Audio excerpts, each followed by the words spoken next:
Hare Krishna.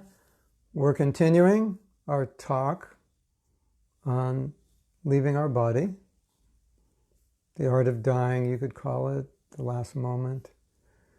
And yesterday we discussed how sometimes this is a difficult topic to talk about.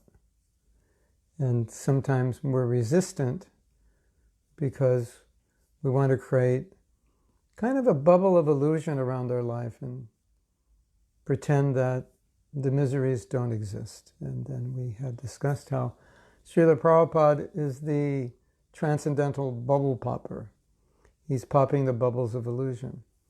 And that we should be happy that our bubbles are being popped. We should be happy to live in the reality. And then we had discussed how important it is to see and discuss philosophy, see the world through philosophy, by discussing philosophy. And as we have a philosophical basis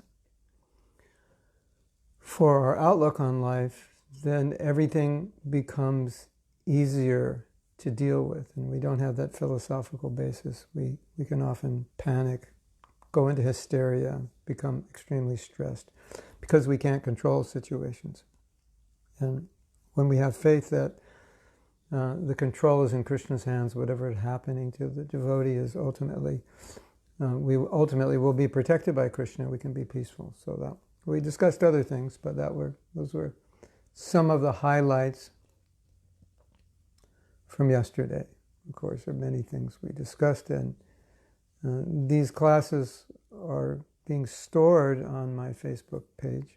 So if you want to see them, there's a lot of information there. And I've gathered a few quotes today that I want to read, but I want to begin by reading the quote we didn't have time to discuss. We read it yesterday, and Prabhupada was talking about another epidemic called the Hong Kong flu. And he was making an analogy that the Hong Kong flu, the virus, is like the contamination, Maya's contamination. So let me read this. This is from a talk sometime in the late 60s, because this is when it took place. And I'm not sure where it is. Hong Kong flu. Well, maybe I could find out where it is. Well, if you want to know. If you really want to know, I could find out. So Prabhupada says, Hong Kong flu. Yes.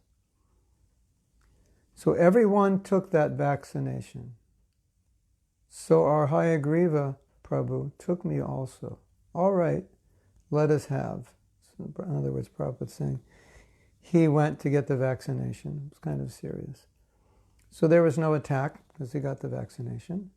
Fortunately, there was no attack. So similarly, this world is Hong Kong flu. Laughter. Maya is always ready to attack, always. So we have to take this injunction. I think it's injection, not injunction. Or either Prabhupada said injunction, or that was heard by the person who transcribed it. But so we have to take this injection, this anti-vaccine, Hare Krishna. Enechio shoti maya nashibaro lagi. So Prabhupada is comparing Maya to a virus or a flu.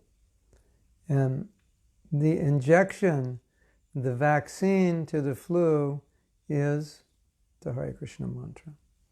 And then he quotes Bhaktivinoda Thakur. And Bhaktivinoda Thakur says, I've come with the medicine. And what is the medicine I've come with? The Hare Krishna mantra. So that's why Prabhupada is giving that example. And in one of our previous classes, I don't know if you remember, I was relating how Srila Prabhupada, in one conversation, was explaining how we're infected by the modes of nature, and because of that infection, we're remaining in the material world. And he also said that there's the infection of Krishna consciousness, and he gave the example of prasadam. He said prasadam is touched. It's touched by Krishna's lips, so it's infected with Krishna's saliva, and then we become infected with that the pure infection, you could say. I don't know if infected is the right word. Well, you can say infected by purity. And then we had mentioned Isopanishad. There's a verse in which the Sanskrit words are used, apapa vidham. And Prabhupada is saying, well, the analogy could be like something like Krishna is like a cleanser which cleanses the virus of Maya. And if you have any contact with Krishna, you become purified. And at initiation, Om Pavitra Pavitra Va, whether you're pure or impure. Yat Smarane Pundarik Aksham, if you remember the lotus-eyed one, you become purified, inside and outside. Sarva Bhayan Antara Suchihi, outside, inside you become purified. So the material world is contaminated. The virus is the modes of nature. We're all being contaminated by it. And when we run into people who are in the modes of nature, they contaminate us. And the vaccine is the Mahamantra and anything in relation to Krishna. So now I want to read something heavy, make you cringe a little bit. This is a prayer from a book called Mukunda Mala Stotram. And I think that prayer of King Kulakshekar that we sang, Krishna Todiya, is from Mukunda Mala Stotram. So this may be another prayer or prose written by King Kulakshekar, I can't say. The beauty of this body is transitory. And eventually it ages, and its hundreds of joints come apart. Therefore, O fool, why are you asking for a cure? Just take the pure nectar of Sri Krishna. This is a very interesting verse. I want to read it again. Just meditate on, this is coming from his heart. This is his bhav, his emotion. But as Prabhupada said, when you read these prayers, you try to enter into the emotion of the person who's writing the prayer. So we'll go a little slower. The beauty of this body is transitory, which means it's not going to remain beautiful forever. And eventually it ages, and its hundreds of joints come apart. Anyway, as we age, I don't know what he means by the joints come apart, but maybe he means eventually you get arthritis, I don't know. Anyway, you understand, he's saying the body ages and it starts falling apart. Therefore, O fool, why are you asking for a cure? In other words, why are you trying to remain here? Why are you putting your consciousness into trying to maintain this body indefinitely? But just take the pure nectar of Sri Krishna. That's where your consciousness should be. The body's going to fall apart. Don't expend too much energy maintaining it at a point where it's futile. Or don't try to work against nature. The body is slowly aging, and accept that and put your energy into taking the nectar, the pure nectar of Krishna consciousness. Now, I wanted to discuss something that is quite interesting. One devotee often has expressed to me that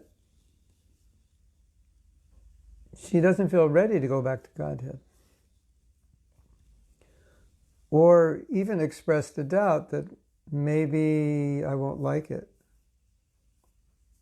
So I just want to address that because we're talking about preparing for leaving the body. And if in any way I think, well, maybe I wouldn't want to go back to Godhead, then how could I leave my body in pure Krishna consciousness? Because I would be afraid that if I'm in pure Krishna consciousness, then Krishna will take me back to him, but maybe I wouldn't fit in there. Maybe I wouldn't be happy there. And so there's two things I want to say about this. I think the first one is overly obvious that that's certainly a material consideration, and that Krishna has made the ultimate arrangement for everyone's happiness, and that the spiritual world is only made of happiness. So just from a philosophical point of view, the idea that I wouldn't be happy in the spiritual world is a paradox, because there is no misery there. There is only Ananda, Satchidananda, Ladini Shakti, Samvit Sandini. So there's only knowledge, there's only bliss, there's only eternity. So there's no question that there could be any misery. There's no question that there could be any unhappiness. Sometimes there's a material consideration. Well, what if I go there and I don't have, the service I want or the position I want? Or what if one of the devotees I don't like is there? And, we live in the same room. All these like funny ideas. It's all material ideas being superimposed on transcendence. So Anandamaya, the spiritual nature is blissful. So that's the first point. There's no question that being in the spiritual world with Krishna would be anything other than ecstasy growing at every moment. And there's no question of our heart not being fulfilled.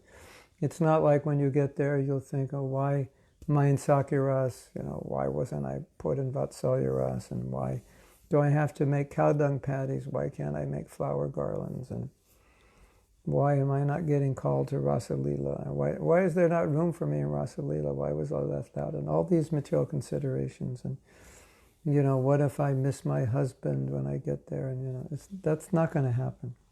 And I think one interesting point comes out of this is that we are always arranging for our happiness. That's what we do.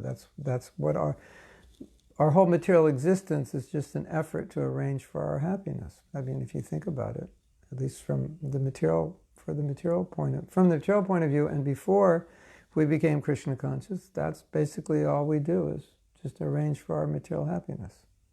Isn't it? So we're not doing a very good job.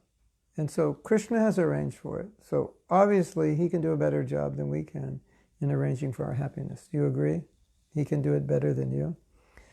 Yeah. So if he can do it better than you, then all we have to do is go along with the program he has devised for happiness. And we don't have to make our own program, because his program actually works and our program doesn't. And we've been working on our program since time immemorial, and we're still working on it, and it's still not working. Or if we go along with Krishna's program, this is how we'll be happy, then we don't have to worry about our happiness. So I think that's obvious, but sometimes we get confused or we forget. So the next point, this is really the ultimate point.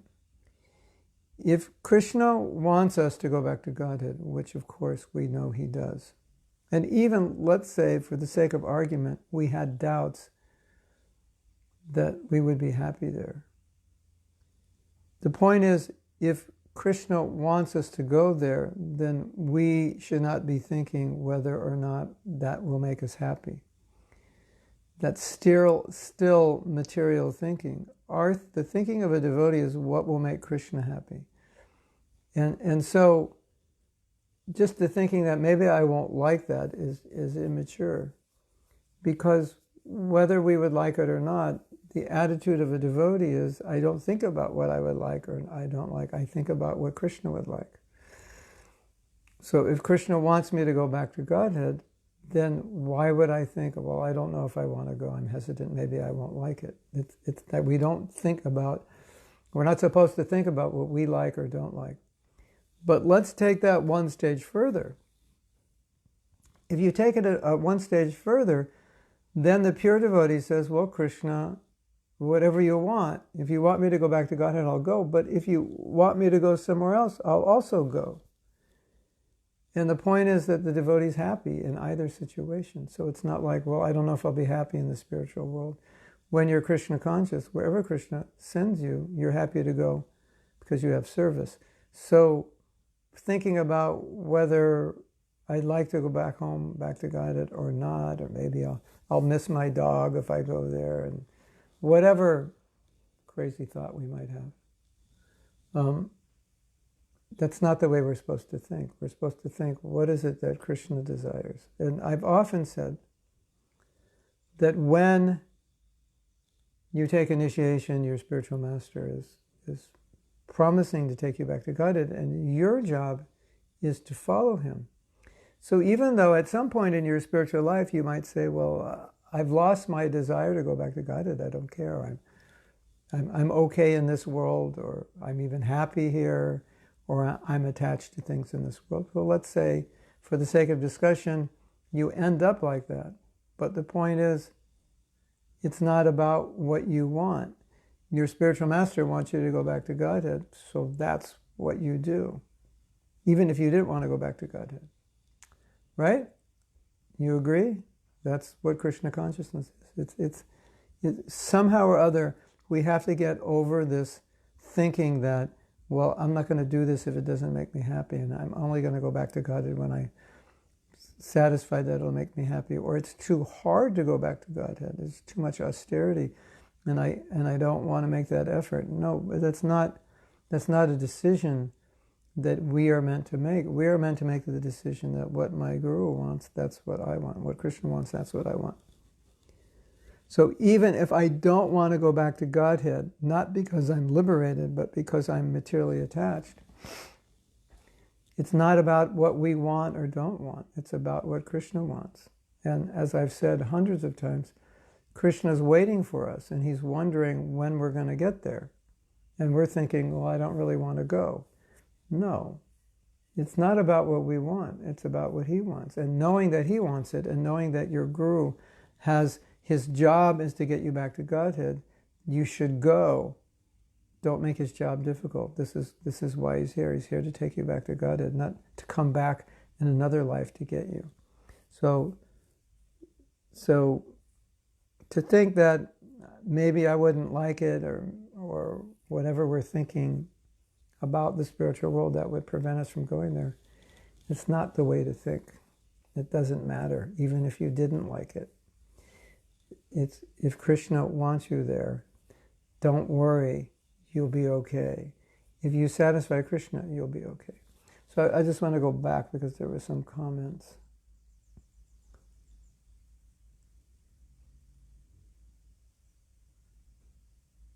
What if I go back to God and I don't like it? Can I come back?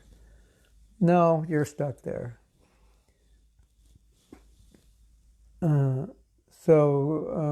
Ganapati is relating to this example of the flu vaccine. After many years of taking the flu vaccine and always getting the flu, this year I decided to forego the vaccine and simply allow myself to be inoculated with Krishna. And so far I haven't gotten the flu. Yeah. Just see. Okay, so now we have a question. Prabha. Michael, I saw you in Las Vegas last year. How do you call Michael? Yes. We have a temple in Las Vegas. So Prabhupada says, you said in the Bhagavatam class in Sridham Mayapur, what's so important that you want to be here in this material world and not willing to go back to Godhead? During this virus season, I keep remembering about what you said, what's so important, not willing to leave this material world. Yeah, it's a very good meditation. You know, I think naturally I always pose questions like this to myself when we need impetus in our spiritual life.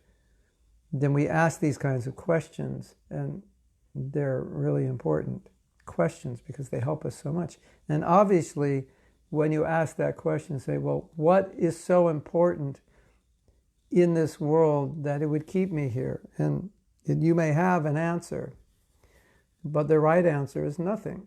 Nothing could be that important to keep me away from Krishna. Although we might have, well, it's my dog. I can't leave my dog. How will my dog live without me? And so on and so forth. Or my wife, if I leave, my family, they were dependent on me and so forth.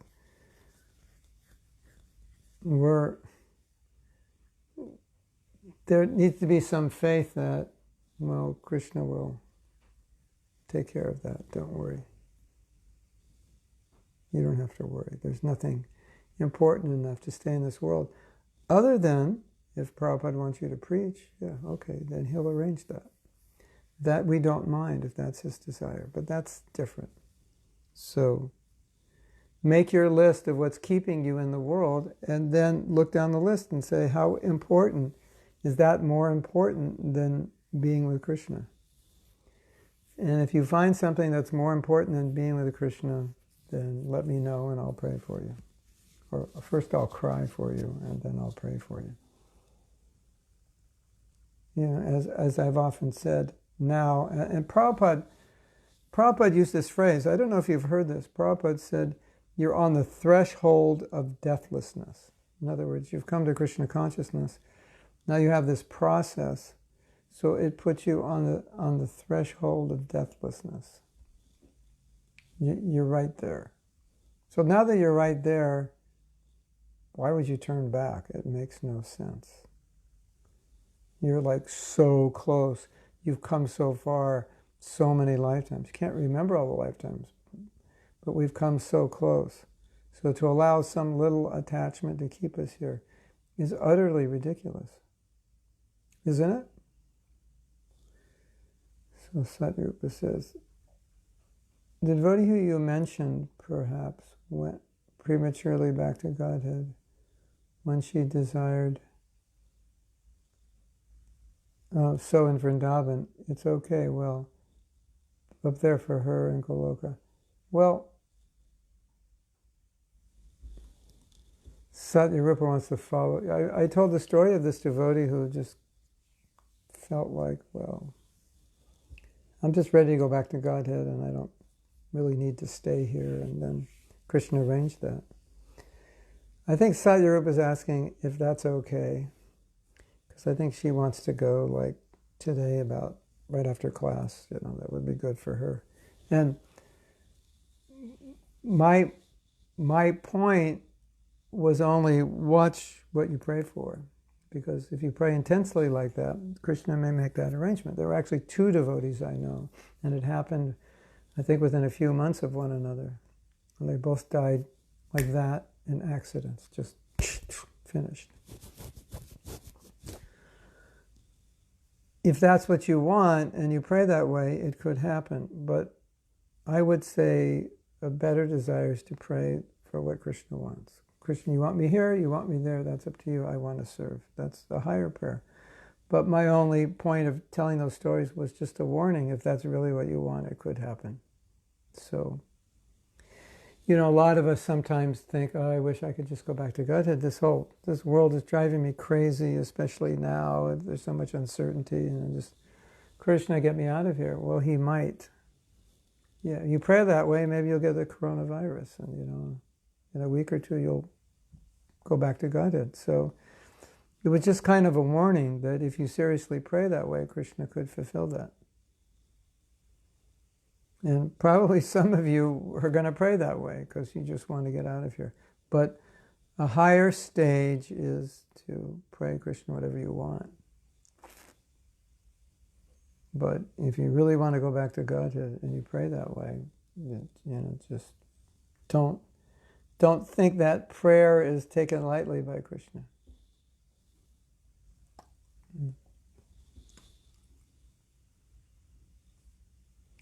Yeah, so Ekta is asking, it's a good question. How do we change our consciousness from it being about me and my desires and Krishna consciousness to what Krishna wants? Well, I have one answer that I think is very helpful. In the 12th chapter of the Gita, Krishna says, you should love me. And then he says, but if that's not possible, like we just can't love Krishna, we weren't born that way, you should do the practices of bhakti that will develop that love. And he said, but for some reason you can't do that. You're not able to do sadhana like that. He said, then just work for me. do seva for me. And then he said, this is so interesting in light of everything we teach about Krishna consciousness, because it's rarely we teach this point. And then Krishna said, if you can't do that, then just work without being attached to results. He didn't say work for me, he said work.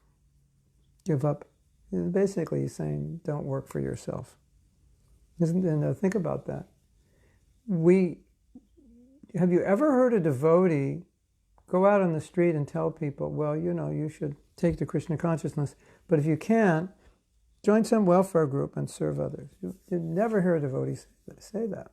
You only hear a devotee say, you should chant Hare Krishna, you should do service to Krishna, you should work and see everything in relation to Krishna, etc. You never, can you imagine, I gave a talk about how, well, if you can't engage in devotional service, then, find some organization and, that takes care of animals or help the sick and aged, or just, do something for others.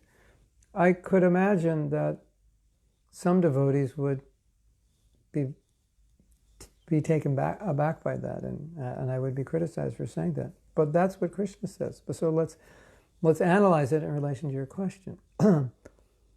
Krishna is starting with the ideal, the goal, love me. Okay, but I was born without love. Okay, so do sadhana bhakti. That will help you develop the love. But what if I can't do that? What if I don't have the desire? I'm not strong enough. I can't control my senses. Or circumstantially, for whatever reason, I can't do it. Then what? What's next? And Krishna said, well, then serve me somehow. If you can't, if you don't have a taste or ability to do sadhana, well, serve me, buy some flowers, bring it to the temple, come to the temple, wash the floor, fix the stove at the temple, like that, get some books, go out, sell them.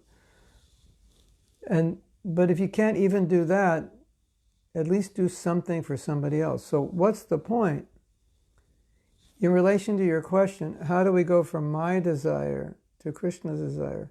Krishna's saying, somehow or other, even if you can't serve me, stop serving yourself, because that's what's keeping you in the material world. At least if you can't serve me, start reversing the chain by serving others. Now, of course, we've never heard Prabhupada tell us, if you can't do bhakti, you can't do karma yoga, just join some welfare organization or go, be a good Samaritan and help people in your neighborhood.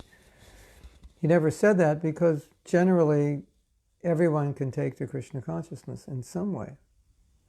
But for the sake of discussion, if we analyze what Krishna is saying, at least as far as I understand it, Krishna is saying, if you can't serve me, if you can't do bhakti, if you don't love me, at least stop serving yourself, because that's what's keeping you entangled. And the beginning of your liberation has to be to free yourself from always thinking about what you want and what makes you happy.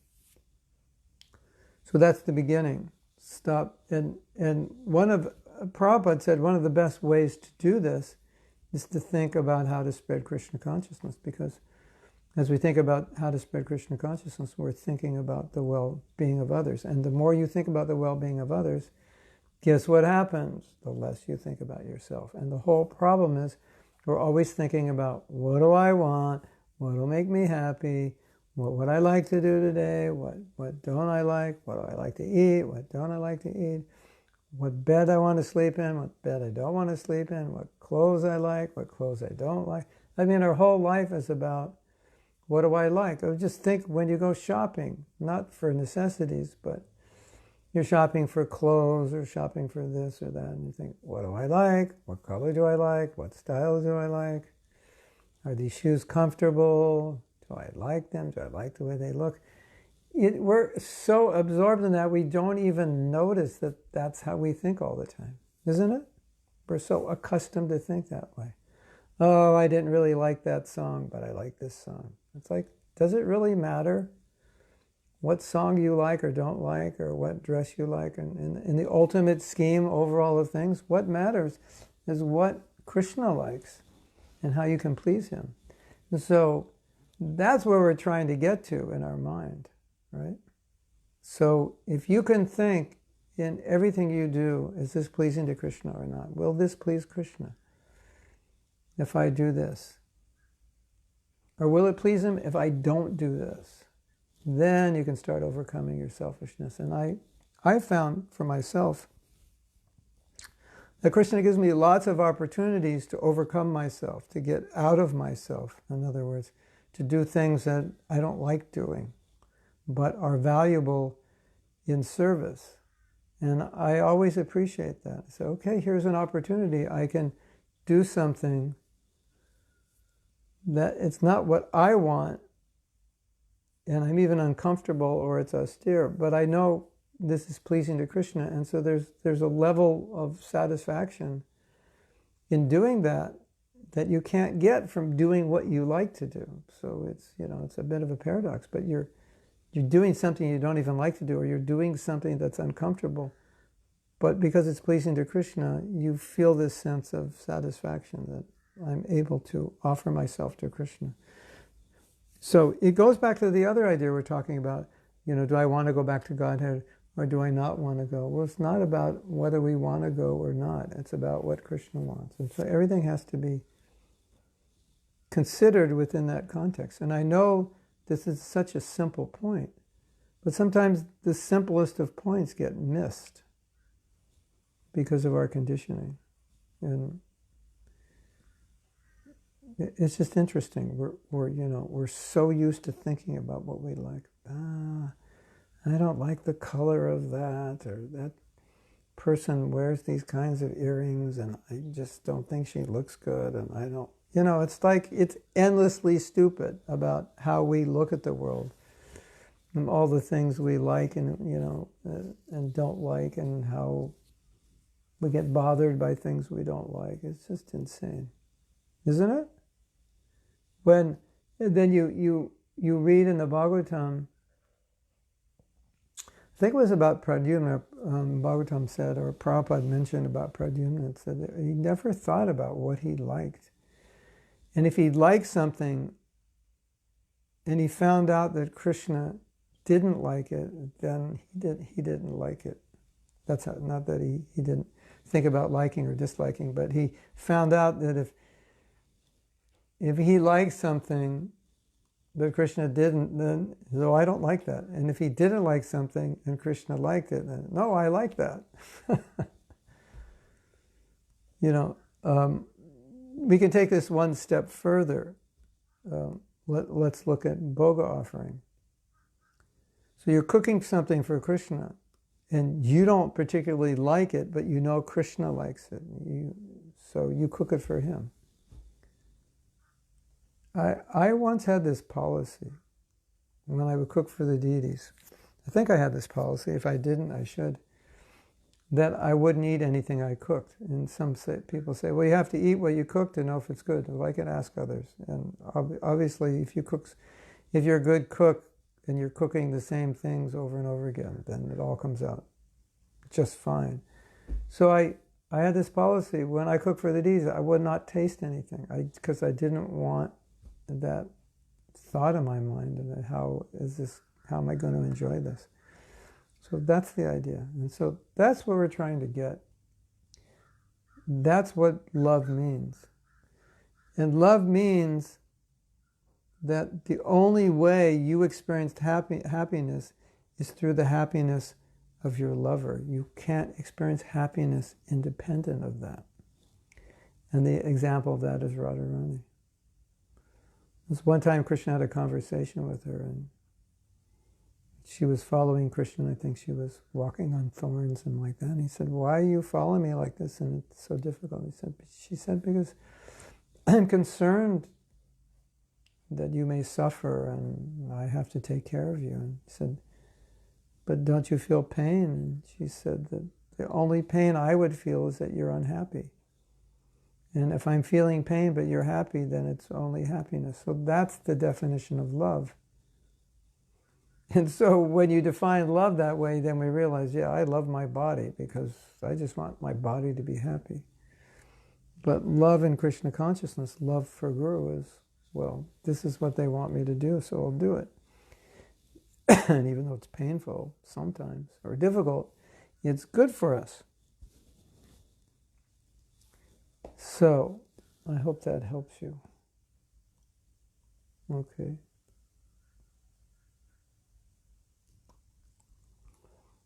Priyam Vadha Murali Dharam. Sounds very South Indian. How do I know Krishna's program for me? You take guidance from seniors, and they'll guide you. But there are certain things that we all know Krishna wants us to think a certain way, wants us to chant, wants us to offer our food, wants us to help other people. So there's certain basics that are all of us. And also look at your talents and your abilities and see how you can use them. That's one way to know. Ganapati says, even though the karma we create plays a role in where we go when we leave this body, Krishna makes the ultimate determination as to where we go, right? Well, it's just reciprocation, yeah. It's more like natural law. He can interfere, of course. How could someone not be happy with going back to Godhead? This confuses me. Because they see it in a material way and they think maybe, I'm not going to like it there. Here's the bad news for those of you who don't like it there. You can't leave. You're stuck there forever. Once going back, one never leaves that world, Krishna says. So I guess you better make sure you want to go there, because once you're there, that's it. Hare Krishna. I said, it's this problem of imposing material conception on transcendence. Obviously, transcendence has nothing to do with anything materially conceived. Prabhupada said it's a perverted reflection of this world. So yes, there are people, their homes, their families, their food, there's parties, there's all this. But to conceive of it in any way as it relates to this world can often be confusing, limiting, and so forth. And then we would start to think, well, maybe I won't like it there. I mean, okay, the other answer is, when I go there, guess what? I can't be God anymore, so I'm not sure, I'm ready for that. At least here in this world, I can maintain some so-called illusion that I can be God, and some so-called illusion of independence when I go there. No, God is there, so I can't fake it anymore. So that could be the subtle aspects of that thinking.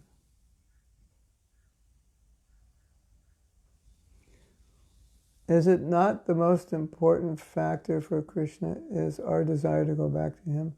Krishna wants us to go back, but if we don't want, He will not force us. You said it doesn't matter what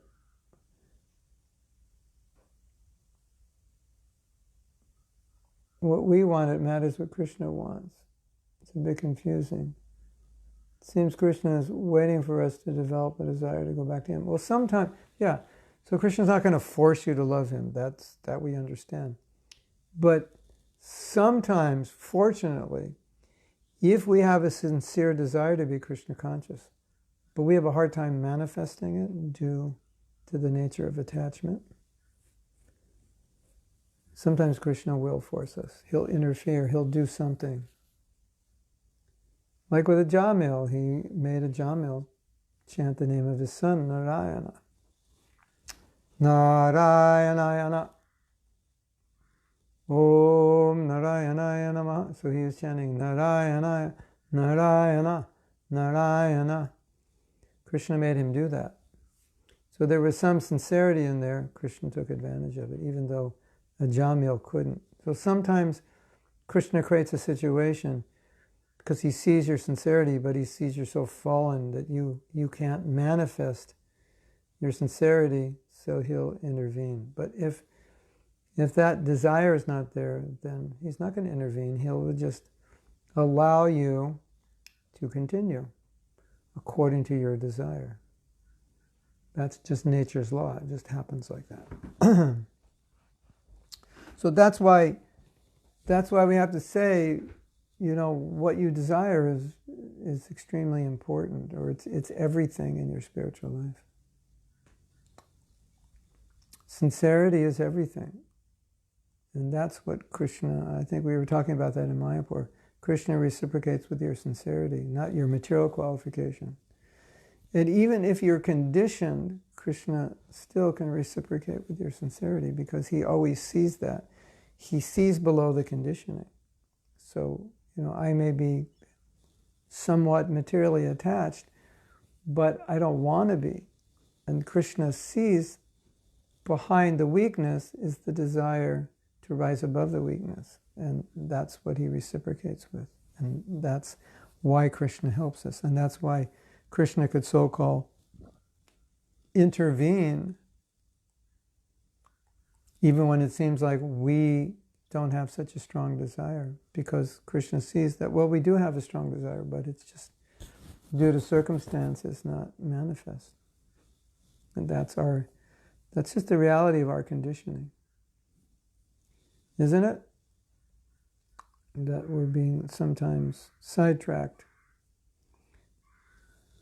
by previous samskaras, when in the present there is the desire to be Krishna conscious, but those previous samskaras kind of sidetrack us to one degree or another. But Krishna knows that. And so if the sincerity is strong enough, then Krishna can reciprocate with the sincerity, even though sometimes foolishly we may desire something that's not Krishna conscious. Krishna knows that's temporary and conditioned, and he sees the real desire.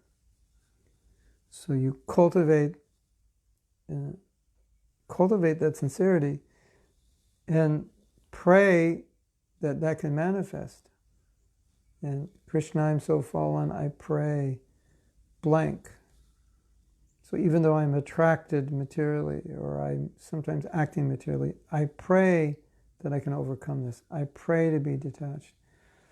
So then Krishna sees where your heart is. He says, okay, your mind and senses are conditioned, but your heart is with me. That's sometimes all you can do. Like we say, or like Jayapataka Thakur said, if you don't have the desire, pray to have the desire. So Krishna will see that. I wish I had this desire. I'd like to have this desire. I'm trying to cultivate this desire. I'm praying for this desire.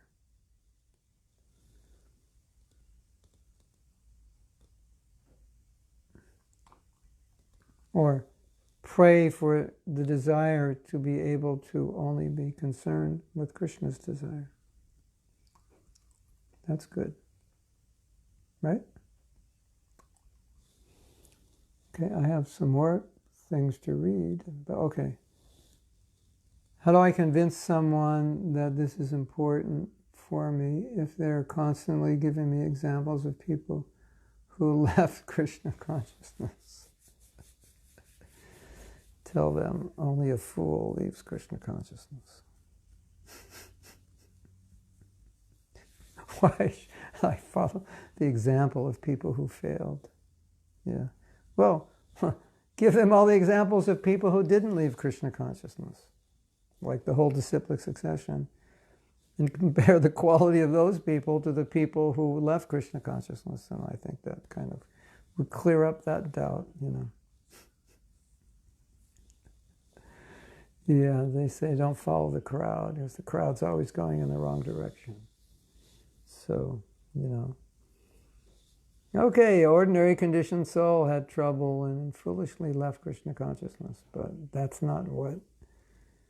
There's unlimited numbers of eternally liberated souls. Follow them. Those are the ones I'm going to follow, not someone who failed. That wouldn't make sense.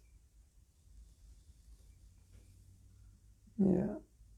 We can overcome the instinct through Krishna consciousness. Yes, but in the process of overcoming the instinct, it may take time. And in the process of overcoming that instinct, sometimes we act instinctively, but we pray to Krishna to overcome it. And we show Krishna that we're regretful. we don't want to do it and we need to try harder and chant better and so forth. That's the idea.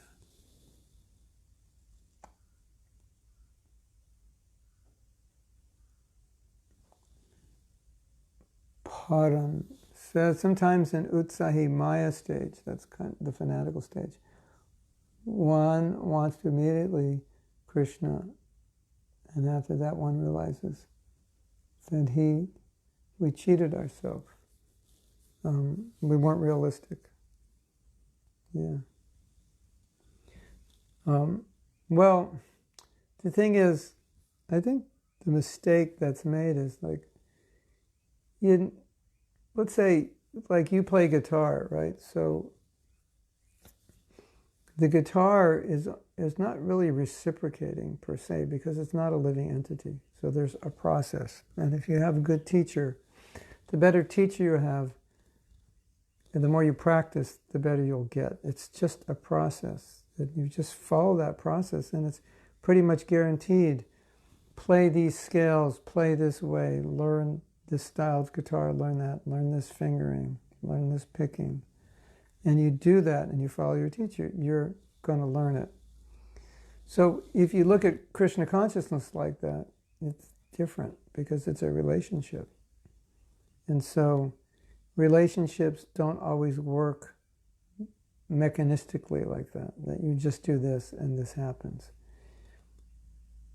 So I think that's part of the problem for many people. When they come to Krishna consciousness, they learn about it and they think it's a mechanistic process. I do A, B, and C, and everyone who does A, B, and C will get the exact same result within the exact same amount of time.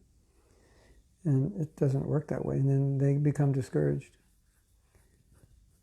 Because Krishna's, it's how you approach Krishna in consciousness that makes the difference, and not exactly how you approach the guitar. Okay, there's some experience or feeling when you play the guitar, but it's a very mechanical process that can be mastered mechanically. And if you like I told that story of this devotee who told Prabhupada, if you don't chant 16 rounds a day, you will not, well, now you can't see Prabhupada. If you don't chant 16 rounds a day, you can't develop love of Krishna. And Prabhupada said, you can't force Krishna to give you love. But in learning the guitar, you could kind of force it. If you put enough effort over enough time, you will get to a certain stage. But you can't force Krishna because it's personal. And love will come when he gives it. And Krishna consciousness is so much about mercy and reciprocation from Guru and Krishna, and that's personal. But as you please them, you get mercy. So it's not just about mechanics of a process, it's about pleasing Guru and Krishna. That's what makes it work. So you could do the mechanics properly, but be in the wrong consciousness.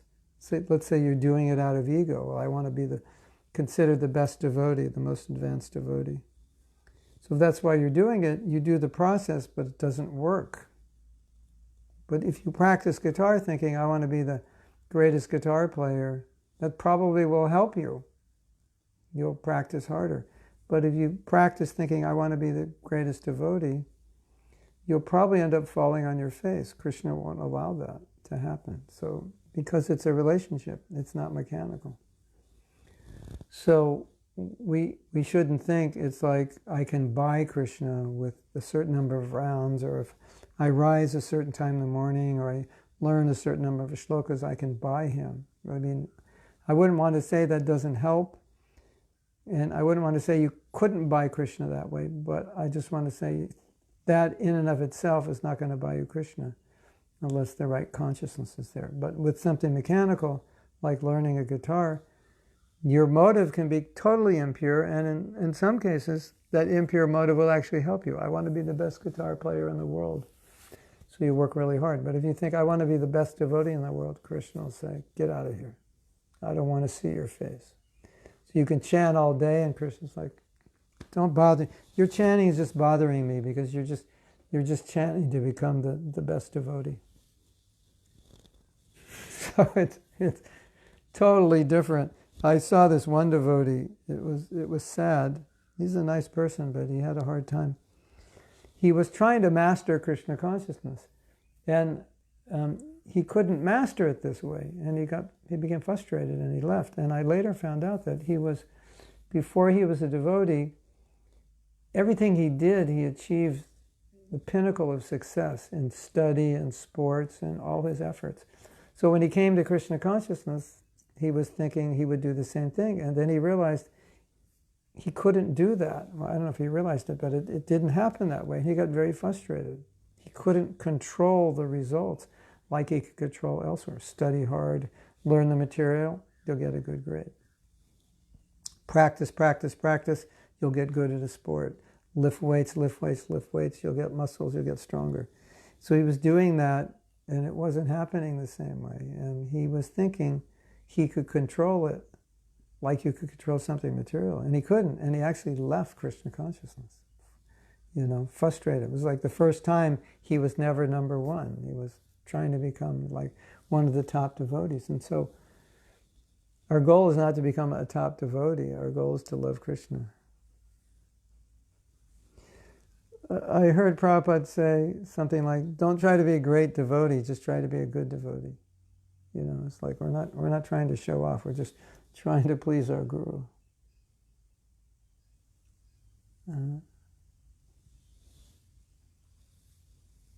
It seems we are on the level of real love for Krishna. At least I am not on the level of real love. In most cases, I cook for the deities what I like. That's also a part of home worship, but it's just a nice meditation to realize how much we're thinking about ourselves and what we like, rather than what Krishna likes. And that's really what we're trying to overcome, or how much we think about what I like opposed to what my guru likes, or my guru wants. I mean, Srila Bhaktisiddhanta had taught about this extensively, and he said everything in the world it's like bhoga that you would offer to the deities, and it's not for you to enjoy, it's for Krishna to enjoy.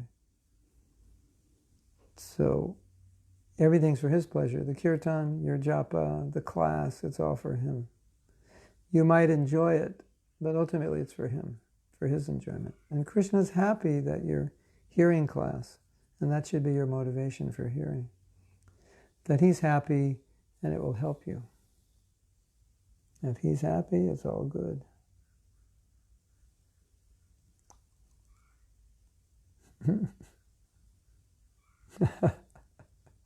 Vrindavan wants to be born in Alachua in her next life because she loves the temple so much.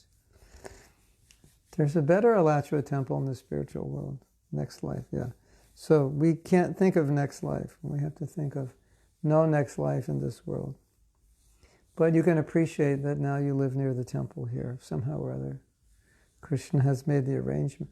Krishna has made the arrangement for you to live here in Alachua so that you could never have to come back to Alachua again.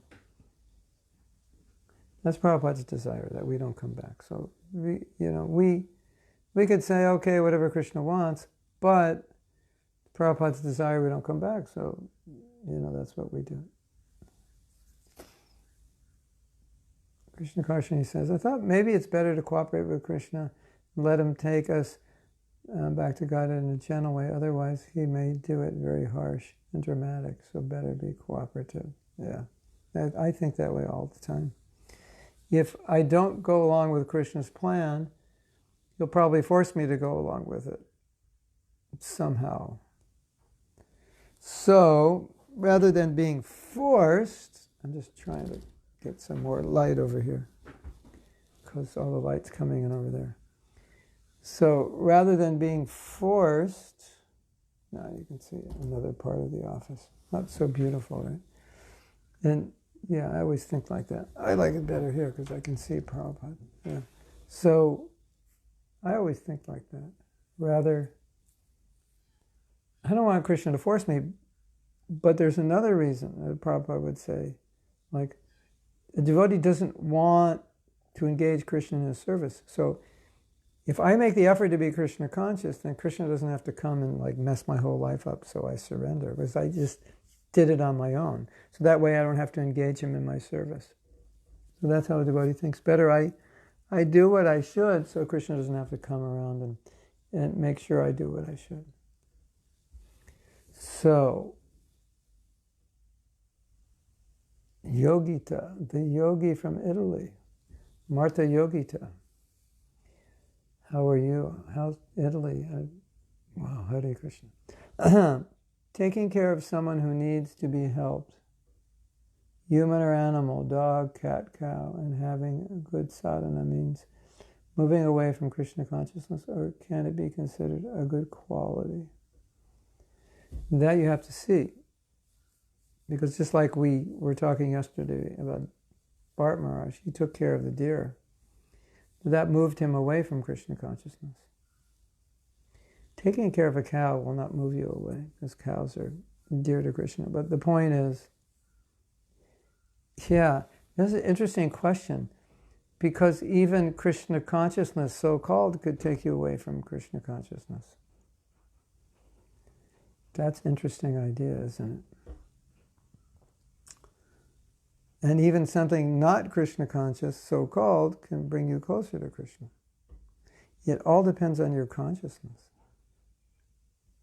So if I'm chanting Hare Krishna and my goal is to become the best devotee, then that chanting is taking me away from Krishna. And if I'm so busy serving others that I'm compromising my sadhana, and I'm always thinking, oh Krishna, I need to chant more, I'm so fallen, please help me, then that would be making you Krishna conscious. Isn't that interesting? But the point is, whatever you do in your life, you have to evaluate how it is helping or harming you. And obviously some things we don't have a choice. We have to do. But where there's a choice, then we can evaluate. If I make this choice, what's the ramification of doing it? So, as far as material activity, moderation, but I think it's always good to be out of ourself serving others, but it's always good not to be attached, to get attached, too attached to anything. Because as we've been discussing, anything we become too attached to preoccupies us, and that's where our mind and actions go.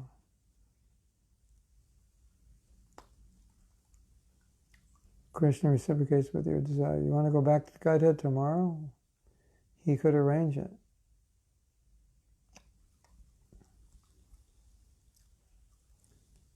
Yes, Parm is guitar master.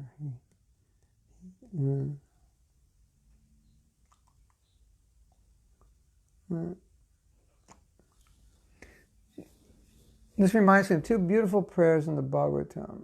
Okay, let's hear them. Here's the first one.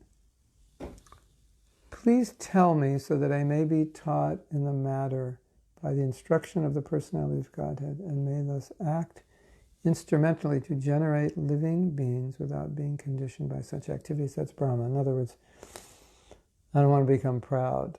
Yeah, beautiful prayer. Oh my Lord, the unborn, you have shaken hands with me, just as a friend does with a friend, as if equal in position. I shall be engaged in the creation of different types of living entities, and I shall be occupied in your service. I shall have no perturbation, but I pray that this all may not give rise to pride as if I were the Supreme. Beautiful prayer. I think these are amazing examples of the mood we should imbibe as devotees and our actual position. Yeah. So, Brahma is saying, I have this service, easily I could be deviated, especially by the power you give me. I could become proud, and I pray that that doesn't happen. So that's beautiful. Whatever happens in my life, I pray that I can be humble and maintain my Krishna consciousness. Kamini is asking, is it wrong then to think that if there is some bhoga which I like so much, then Krishna must surely like it too, because he is the source of all pleasure? For example, I love the end piece of bread. Don't offer him the embrace. No, don't offer it to him. No, there's two things we have to say about this. In worship of the deity in the temple, you offer, there's standards to offer, and there's things you cannot offer. No matter how much you like it, it may not be offerable. Whereas in worship of home, basically you're offering what you eat, and you basically eat what you like. And there's a Bengali saying, eat to please yourself and dress to please others. So if we follow that principle at home, yeah, of course, we'll offer things which we like to eat. And sometimes, offer things very simple that you wouldn't even offer a deity in the temple. It's too simple. You just like steam a vegetable or something and put a little olive oil on it and salt and pepper. And it's like, I wouldn't really offer that, but that's what I'm going to eat. So that's different. So before I eat it, I offer it to Krishna for his pleasure. To think that because I like something, Krishna likes it, no. But you can think, Krishna, I like this, and I want you to like it. I'm offering it to you because I think it's nice. That's a nice sentiment. But, which you could use at home, but in the temple you can't. It has to be standardized. Because Prabhupada was afraid that we would adulterate our deity worship, and that was a concern. It's standardized. So home worship is different. But the point I was making was just that we should meditate on the fact that we're so conditioned to thinking about what we like and what we don't like. I mean, it's do you like this chair? Is the chair comfortable? Well, I don't like it so much. What about the color of the wall? Well, it's not really my favorite color. I like another. It's like endless, Oh, I have a view out my window, but, it's okay. It's not so nice. And, if I could have the world perfect, I would make it this way. I mean, do you ever think that way? Like, if I could just manifest anything in my life, I would make it perfect. Like I grew up by the beach, so I always think, well, if I could manifest anything, I would be a house on the beach, But it's not like I'm going to spend my life trying to make that happen. I spend my life trying to make happen what I think Prabhupada wants me to make happen. And if Krishna then arranges for something that we like, we say, thank you, Krishna, it's your mercy. But to endeavor too much beyond what basically we need to be peaceful and comfortable, it can be problematic. So obviously it's natural as human beings. We gravitate towards things which are comfortable, things we like, and move away from things we don't like. But there's got to be some limitation, otherwise it becomes obsessive, and that's all we think about. And I'm sure if you study the life of non-devotees, and of course we've all been non-devotees, we know that's basically what it is. It's always like, what do I want to do today? What's going to make me happy? Oh, let's go to the mall. What do I want to get? What do I like? So that's why we're here in the material world, and that's why we'll stay. So now I want to read another quote. This is Bhaktivinoda Thakur. And this is also about the name being medicine to cure this virus that's going around called birth and death. You know that virus? As soon as you're born, you get this virus. It kills you. It's called life. The life virus, As I say, there's so many causes of death, heart disease, cancer, diabetes, this and that. And I say no. But the number one cause of death is birth. The number one cause of death is that you're alive, because if you weren't born, you wouldn't die. And Krishna says in the Gita, who's ever born must die. So therefore, that must be the number one cause of death. So now, Bhaktivinoda Thakur is giving the remedy to this disease of life, which causes death. It's a terrible disease. that's going around. Have you noticed it? Like everybody has it. This disease called life. It causes them to die. Horrible. Your body is tormented in hundreds of different ways. And one day it will collapse. Kind of pessimistic. It will then become ashes or worm stool. And everyone will see how disgusting it really is. Whoa, very pessimistic. Therefore, it is unwise to be attached to this body. You know, sometimes they say the words of the Guru are heavy. Well, we have proof. I'm going to read that again in case you're not in a state of shock yet. Let's see if we can shock you a little bit. Your body is tormented by in hundreds of different ways. My body's tormented by mosquitoes right now. Hundreds of different mosquito bites. And one day it will collapse, yes, and it's in the process of collapsing. Since the day we were born, it's in the process of collapsing, and one day it will completely collapse. So that's reality. Sorry for the bad news. It will then become ashes or worm stool, and everyone will see how disgusting it really is. Therefore, it is unwise to be attached to this body. O mind, hear my truthful words. For this material disease, Krishna's name is the most powerful medicine. Drink the nectar of Krishna constantly. That's from Bhaktivinoda Thakur's Bhajan Rahasya. Let me read the last line again. Also, this is an interesting, I don't know how we would call it. We see in the poetry of Vaishnavas, they talk to their minds, they pray to their mind, they reason with their mind. And so it's something, it seems, it's something they're teaching us to do also, like distinguish ourselves from our mind and reason with our mind. Listen, mind, we got to talk, because I want to go right and you want to go left. So, going left doesn't work.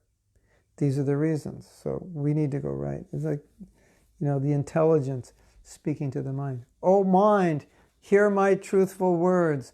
For this material disease, Krishna's name is the most powerful medicine. Drink the nectar of Krishna's name constantly. Or another way of saying it is, I want to take Krishna's name. Allow me to do that. My mind, allow me to do that. Don't drive me away. So then Michael says, so if it makes you remember Krishna, then no matter, it helps Krishna consciousness. Yeah, but it has to also be within principles which are accepted. You could say, well, when I smoke marijuana, Krishna says I'm the healing herb, so I think of Krishna. But it's against our principles. So it has to be within the principles. Or when I play video games, and I shoot people dead, it makes me think of Krishna and Arjuna. Well, there are probably more healthy ways to think of Krishna and Arjuna. And so, something that may help us think of Krishna could also undermine our Krishna consciousness. But sometimes we can think of Krishna in certain situations that something reminds us of Krishna's beauty or splendor. You see something beautiful. You see somebody who's funny, who's talented, and think, oh, Krishna's the talent, yes. But the point was more so that, well, let me give you a story. It's kind of a funny story. It was a devotee who was living about a half hour from a temple, and the devotee wanted to live near the temple, and her guru said, don't live near the temple. Because he understood her mentality. He said, if you live near the temple, you'll take it for granted. But if you live away from the temple, you'll always be thinking of the temple. So normally we would say, live near the temple, so you can go to the temple. And he's telling her, in her situation, you'll be more Krishna conscious away from the temple.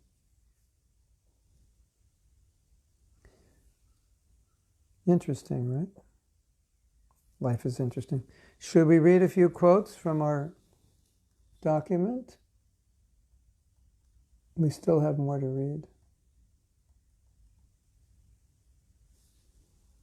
And I have this really interesting letter.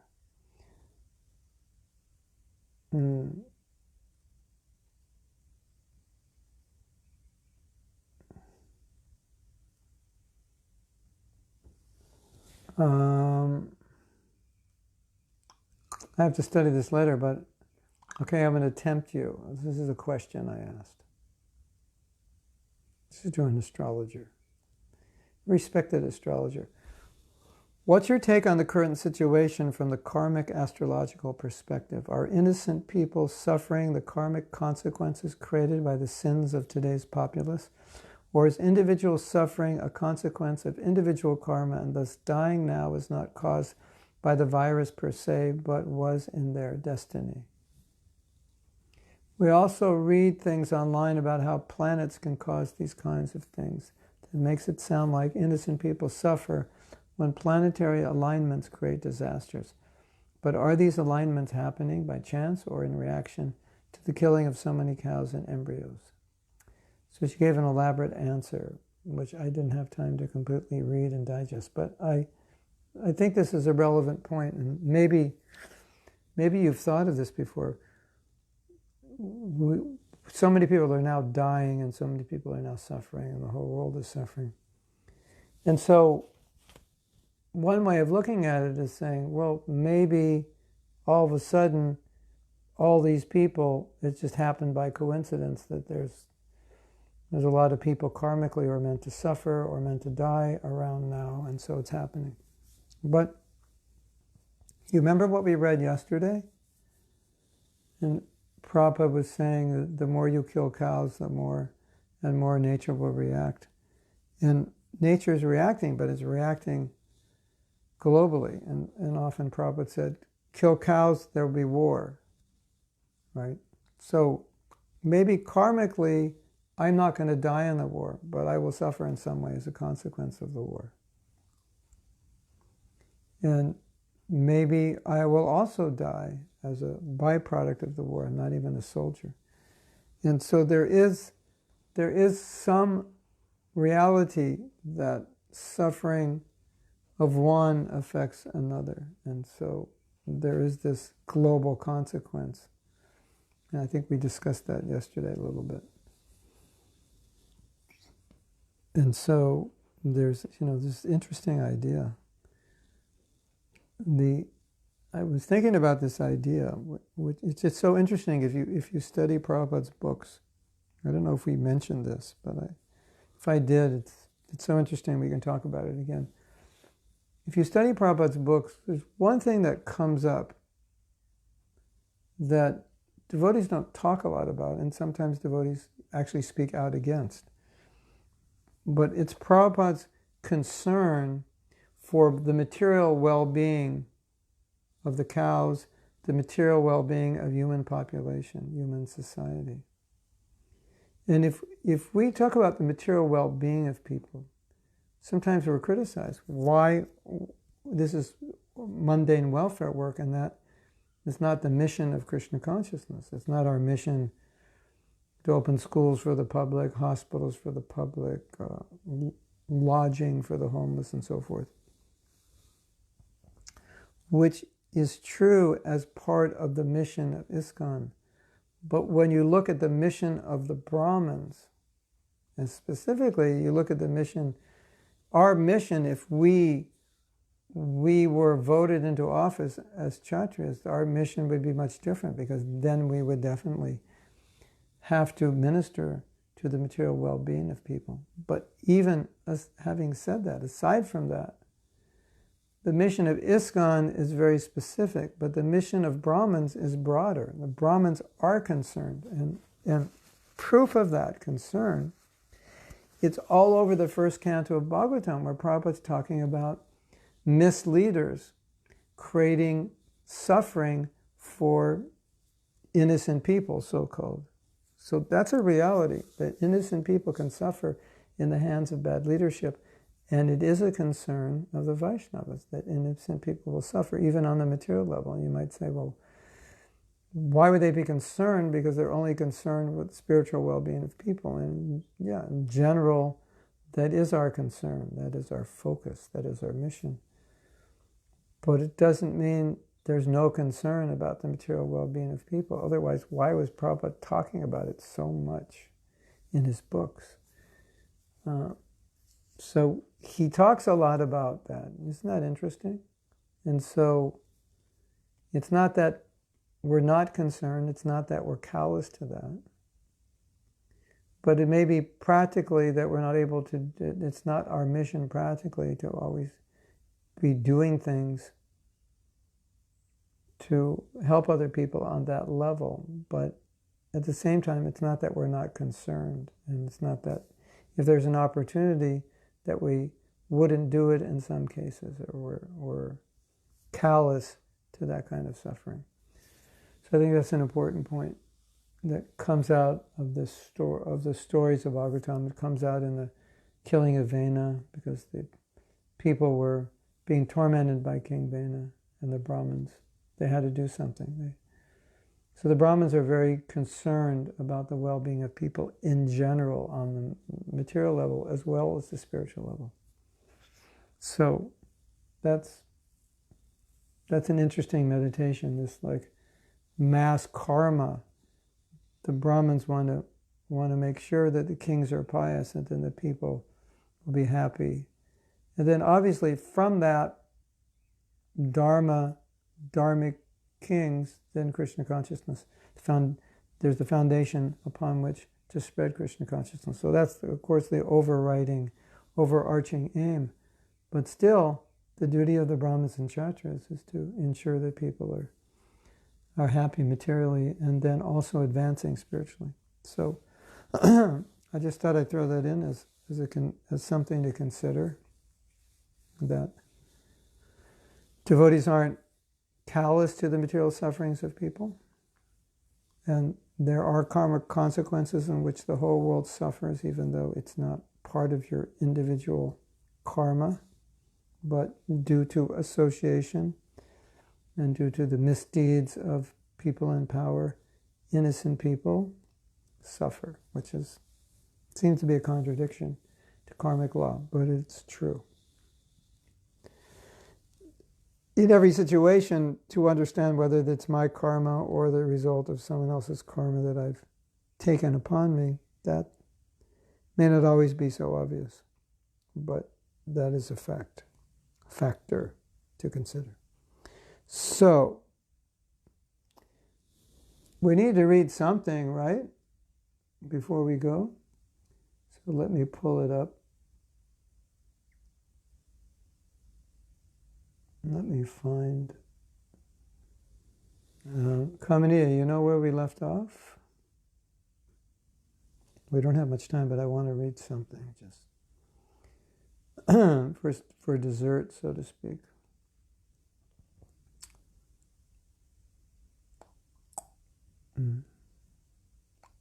Yeah. So, yeah, okay. I think we left off 429, 76, 77. So, Kamini, if you can put that up. And I titled this, Why One Enters a Coma Before Dying. And I thought this was interesting. Prabhupada explains a different reason than I was aware of. I think there's more than one reason why this happens, but sometimes someone enters a coma and we might wonder why. So this is 429, 76, 77. I'll wait for Kamaniya to bring it up. Mosquitoes can transmit COVID. Wow. Hare Krishna. Okay.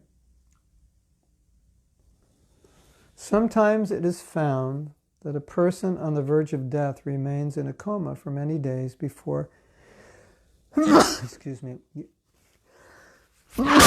giving up the body. Hare Krishna. This is common among so-called leaders and politicians who think that without their presence, the entire country and all society will be in chaos. This is called Maya. Political leaders do not like to leave their political posts, and they either have to be shot by an enemy or obliged to leave by the arrival of death. By superior arrangement, a living entity is offered another body, but because of his attraction to the present body, he does not like to transfer himself to another body. Thus, he is forced to accept another body by the laws of nature. Then Prabhupada quotes Prakriti Kriyamanani from Bhagavad Gita in translation. The bewildered spirit soul, under the influence of the three modes of material nature, thinks himself the doer of activities that are actually carried out by nature. Material nature is very strong, and the material modes force one to accept another body. The force is visible when the living entity transmigrates from a superior body to an inferior one. One who acts like a dog or a hog in the present body will certainly be forced to accept the body of a dog or a hog in the next life. A person may be enjoying the body of a prime minister or a president, but when he understands that he will be forced to accept the body of a dog or hog, he chooses not to leave the present body. Therefore, he lies in a coma many days before death. This has been experienced by many politicians at the time of death. Isn't that interesting? They don't want to leave their body, or Prabhupada saying there's a fear that their next birth will be the lower birth, and they don't want to leave. So they're trying to resist, and they go into a coma. The conclusion is that the next body is already determined by superior control. The living entity immediately gives up the present body and enters another. You know, if we could realize all this, then leaving our body would be like no big deal. It's just like we do this, you know, every 50, 100 years we leave our body and get a new body. It's just like not a big thing. If we could just realize what Prabhupada is saying, it would make life so much easier, wouldn't it? Sometimes in the present body, the living entity feels that many of his desires and imaginations are not fulfilled. Those who are overly attracted to their life situation are forced to remain in a ghostly body and are not allowed to accept another gross body. Wow! Have you heard that before? Isn't that interesting? We always heard, if you kill yourself, you become a ghost because you die before your determined or destined time to die. And so in that waiting period, you become a ghost. And here Prabhupada's saying, if he's too attached and doesn't want to die, he becomes a ghost. Wow. Even in the body of a ghost, they create disturbances for neighbors and relatives. The mind is the prime cause of such a situation. I just thought that was interesting information that maybe some of you weren't aware of, which kind of a warning, you know, when it's time to go gracefully, don't hold on, don't be attached, just move on as Krishna desires. And we were talking about this, you know, being able to practice now how to let go. So at the time of death, we can let go. And I was thinking, yeah, you go to class, you have so many quizzes, right? This quiz, pop quiz, this test. And let's say you fail all the tests or you don't do well. So you're probably not going to do well in the final exam, right? So Krishna is giving us all kinds of quizzes every day. And the more we pass, the better we'll do when we leave our body. The less we pass, the more difficult it will be. So if we can learn to pass these tests, the life is going to be easier. So I want to end now because there's a wedding going on our property soon, and I have to help a little bit. So we will see you tomorrow, and I have to do some more studying because we only have one more quote on this page. So I will do that, and we'll churn the ocean of this discussion and see where it takes us. Hare Krishna. Srila Prabhupada ki jai. Gaur Premanandi. Hari Hari Bol.